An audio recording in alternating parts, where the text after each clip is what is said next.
তো হ্যালো বন্ধুরা, তো আমি আবারও একটি ভিডিও নিয়ে আসলাম।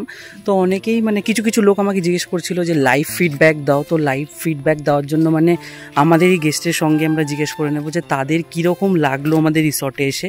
তো চলো তাদের সঙ্গে কথাবার্তা বলি। তো ওনারা খুবই ভালো, ওনারা একটা দিনই ছিল আমাদের রিসর্টে। তো ওনাদের সঙ্গে কিছু কথা বলবো। তারা ওই দিকটাই ঘুরছে ফ্যামিলি নিয়ে।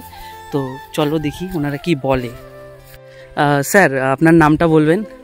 আমার নাম কৌশিক গুছে। আচ্ছা, আপনি একদিন ছিলেন আমাদের রিসর্টে। তো আপনার রুম নাম্বারটা বলুন, কি রুম ছিল আপনাদের? পলাশ 3। তো আপনি একটা দিন কীরকম কাটলো আমাদের রিসর্টে, কীরকম লাগলো, আর আমাদের খাবার দাবার, আমাদের স্টাফেদের ব্যবহার, আপনি যদি আমাদের এই ভিডিওতে আমাদের ভিউয়ার্সদের একটু শেয়ার করেন খুব ভালো হয় আর কি। একটু বলুন কিরকম লাগলো। খুবই ভালো ছিল, স্পেসিয়াস, বাচ্চাদের খেলার জন্য অনেক জায়গা আছে একদম।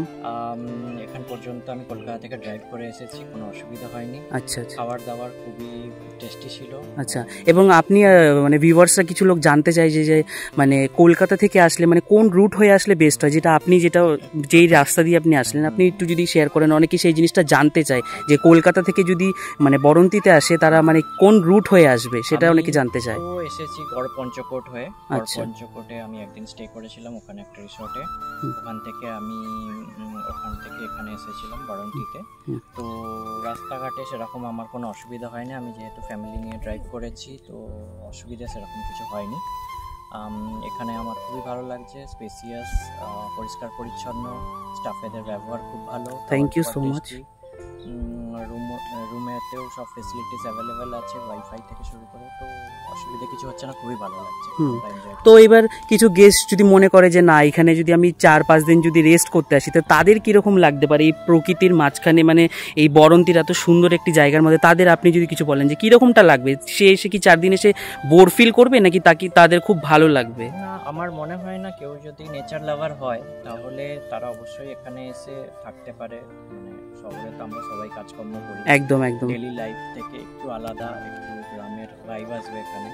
তো সেরকম ভাবে মেন্টালিটি নিয়ে কেউ যদি এখানে আসে, আমার মনে হয় 3-4 দিন খুব ভালোভাবে আনন্দের সাথে কাটাবে।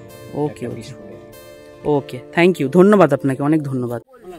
চলো এই বাবুর সঙ্গে একটু কথা বলেছি। বাবু, তোমার কিরকম লাগলো আমাদের রিসোর্টে এসে, বলো কিরকম ভালো লাগলো না?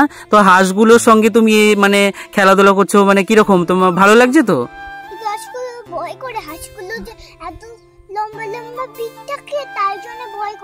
আচ্ছা আচ্ছা আচ্ছা, কি করেছো দেখিয়ে দাও। আর তুমি কি কালেক্ট করেছো আমাদের রিসর্ট থেকে একটুখানি দেখাও। এই যে গাইস, দেখতেই পাচ্ছ কত সুন্দর, আমাদের হাঁসের যে ইয়েগুলো, পালকগুলো সুন্দর করে ব্যাগে গুছিয়ে নিয়ে গেছে, কলকাতায় ফিরে নিয়ে যাবে। আর কিছু পাথর দেখতে পাচ্ছি, আমাদের এখানকে কিছু বোধহয় পাথর আছে, নিয়ে যাচ্ছে ও বাড়িতে করে। ঠিক আছে, থ্যাংক ইউ।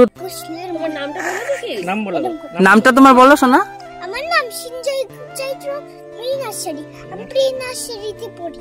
বাহ, খুব ভালো, খুব ভালো, থ্যাংক ইউ তোমাকে, অনেক অনেক থ্যাংক ইউ।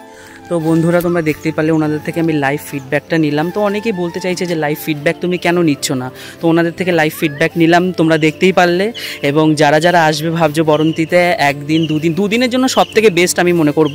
কারণ একদিন তোমরা এখানে এসে স্টে করো, ঘোরো এই দিকটায় বরন্তিতে, এবং নেক্সট ডেতে তোমরা চলে যাও সাইট সিনের জন্য। সাইট সিনের জন্য এখানে ঘোরার অনেক ভালো ভালো সাইট সিন রয়েছে, যেরকম গড়পঞ্চকোটটা ভীষণ কাছে রয়েছে। গড়পঞ্চকোট, জয়চণ্ডী পাহাড় এবং পাঞ্চের ড্যাম, এগুলো খুব সামনাসামনি আছে। মাইথন ড্যাম এবং কল্যাণেশ্বরী মন্দির, তোমরা এগুলো খুব ভালোভাবে ঘুরতে পারবে। তো এরকম আরও যদি ভিডিও তোমাদের এই ভিডিওটা যদি ভালো লেগে থাকে, আমাকে বলো, কমেন্ট করো, আমি নেক্সট পার্ট আমি আরও নিয়ে আসবো, যে গেস্ট রিভিউ তাদের কীরকম লাগছে আমাদের রিসর্টে এসে। So tata, bye bye, next আবার কোনো ভ্লগে তোমাদের সঙ্গে দেখা হবে।